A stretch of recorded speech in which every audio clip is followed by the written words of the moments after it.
اس کا تو فیصلہ جو ہے وہ حکومت ہی کرے گی، پر ہمیں تو خود بھی کرنی چاہیے اس کے لیے. دیکھیں، ایک چاہے وہ چھوٹا واقعہ ہے یا وہ بڑا واقعہ ہو، جان ہر کسی کی جتنی میری جان کی قیمت ہے، جو اس خانے سے جو وفات پائے ہیں اس کی جان کی بھی وہی قیمت ہے. تو ہمیں تو ہر جان قیمتی ہے، ہر جان کی ایک ہی قیمت ہے. ہمیں اس کی تھورو انویسٹیگیشن چاہیے. اس کے لیے وفاق پنجاب جو ہے وہ وفاق کا حصہ نہیں ہے، پنجاب پاکستان ہے، اور پاکستان کے اندر پاکستان کی حکومت کے جو وزیر اعظم ہیں وہ میاں محمد شہباز شریف صاحب ہیں، اور اس کے جو ہم سب اس کے اسٹیک ہولڈرز ہیں، اور ہمیں بالکل اس کے اندر شامل ہونا چاہیے. ہماری جتنی امداد چاہیے، ہمیں امداد وفاقی حکومت کو کرنی چاہیے، سندھ حکومت کو کرنی چاہیے، بلوچستان حکومت کو کرنی چاہیے، خیبر پختونخوا حکومت کو کرنی چاہیے. لیکن یہ ایک بہت بڑا سیکیورٹی لیپس ہے، اور یہ ایک میں سمجھتا ہوں کہ اس کے اندر اس کے اوپر پالیٹکس نہیں کرنی چاہیے.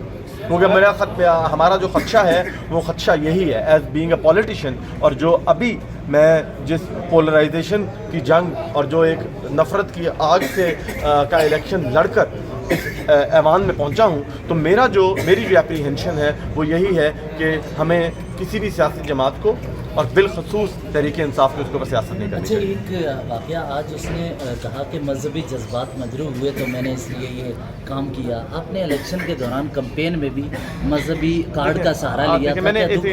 میں آپ کو ایک بات کلیئر کر دوں یہاں پر.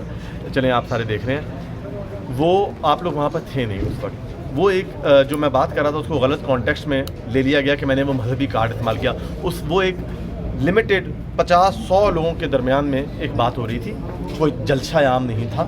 اور اس وقت وہاں پر ایک اور مذہبی جماعت بھی ایک مذہب کارڈ کھیل رہی تھی. تو میرا کانٹیکسٹ میرا جو اس وقت میں جو تقریر کر رہا تھا، میرا تقریر کا متن یہ تھا کہ پیپلز پارٹی پر یہ ہے کہ انہوں نے یہ اس وقت ذوالفقار علی بھٹو صاحب کی حکومت نے کہا ہم نے کبھی وہ کارڈ نہیں کھیلا، تو یہ لوگ اپنے ووٹوں کے لیے یہ کارڈ کھیل رہے ہیں. تو وہ اس کانٹیکسٹ میں بات کی گئی تھی.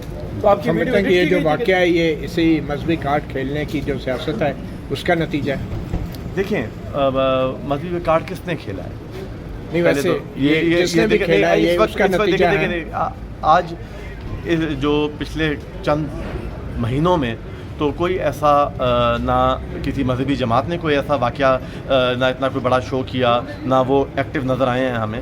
البتہ سینٹیمنٹس ہیں ہمارے ملک کے اندر بالکل مذہبی سینٹیمنٹس ہیں.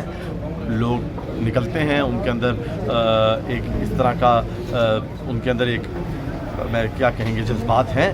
تو ہمیں اس کے لیے بھی کام کرنا چاہیے. اس کو ہمیں اوپن فار ڈیبیٹ کرنا چاہیے، ٹی وی پر بات کرنی چاہیے اس بارے میں. اور میں تو بار دیکھیں، میں نے ہر جگہ پر جب جیسے کہ تقریروں میں آپ وہ نکالیں گے، میری پوری کیمپین نکالیں گے، تو میں نے یہ ہاتھ جوڑ کے کہا کہ خدارا ہم اسلامی جمہوریہ پاکستان ہیں.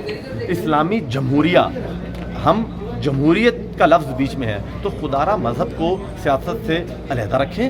جو مذہبی جماعتیں جن کو ٹکٹس دیتے ہیں ان کو 4 قرآن کی آیات بھی نہیں آتی ہیں، پر ہمارے بچے بیٹھ کر، میں نے ایک شخص سے جب ووٹ مانگ رہا تھا تو میں نے گھر سے ایک بچہ نکلا تو میں نے اس سے پوچھا کہ تمہارے گھر والے کس کو ووٹ دے رہے ہیں؟ اس نے کہا ہم اسلام کو ووٹ دے رہے ہیں، ہم رسول اللہ صلی اللہ علیہ وسلم کی حرمت کو ووٹ دے رہے ہیں.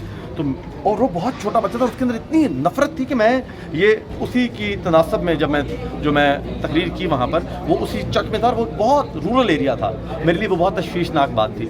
تو مجھے یہ پتا تھا کہ جو شخص لڑ رہا ہے اس جماعت سے، شاید اس کو نہ پتہ ہو ان باتوں کا، جو بچہ کو پتہ ہے، اور وہ اس کو ووٹ دے رہا ہے. تو ہمیں پلیز میں مذہبی جماعتوں سے بھی ریکویسٹ کرتا ہوں کہ اگر انہوں نے کوئی ایجنڈا ان کا ہے تو اس کو نیشنل دھارے میں لے کر آئیں. ہم پارلیمان میں بیٹھے ہیں، ہمارے ساتھ ڈسکشن کریں اور اس کو آپ کا آئین اور قانون کا حصہ بنائیں. اور آئین کا اور قانون کا حصہ آلریڈی بہت ساری چیزیں ہیں. اچھا، خیر سگالی کے طور پہ کیا آپ کی پارٹی، آپ کے لوگ جو ہیں عمران خان کی خیریت معلوم کرنے جائیں گے؟ ٹھیک ہے، پارٹی اگر مجھے ہمیں یا کوئی بنائے گی کمیٹی جو جا کے پوچھے گی تو ہم جائیں گے، اور ہمیں جانا چاہیے. میں اپنے ذاتی طور پہ تو ضرور میرا خواہش ہوئے گی کہ میں جاؤں. سر، وہ جو رورل ایریا میں ابتیاب، تو آپ نے بھٹو صاحب کو جو حوالہ دیا، تو ان سینٹیمنٹس کو آپ نے کیش کرنے کی کوشش کی مخالف سیاسی جماعت کے سینٹیمنٹ کو کیش کرنے کی کوشش کی نہیں. وہاں پر وہ سینٹیمنٹ تھا ہی نہیں. ٹھیک، پہلی بات تو یہ ہے کہ وہاں پر وہ سینٹیمنٹ تھا ہی نہیں. وہاں پر میں نہ کوئی وہاں پر ایسا، میری الیکشن کیمپین 4 ماہ کی ہے، ایک جگہ نہ کوئی گالی نکالی گئی ہے، نہ کوئی ڈنڈا سوٹا استعمال ہوا ہے، نہ کوئی گولی چلی گئی ہے. تو میری تو سیاست ہی امن کی ہے. تو وہ تو میں نے پریکٹیکلی، آپ بتائیں کہ پریکٹیکلی کچھ ہوا ابھی تک کچھ ہوا میری؟ تو آپ پلیز اس بات کو، ہمارا مسئلہ یہ ہوتا ہے کہ کوئی بات کوئی کہیں اور چھوٹی سی جگہ پر ہو جاتی ہے اور ہم اس کو سوشل میڈیا کے تھرو اتنا پھیلا دیتے ہیں کہ وہ نہ بھی کرنا ہو کسی نے تو ہم وہ لوگ کر جاتے ہیں. تو خدا را آپ لوگوں سے میری ریکویسٹ ہے کہ اس کو اتنا مت بولو، اس کو بس وہیں پہ دفن کرو بات کو.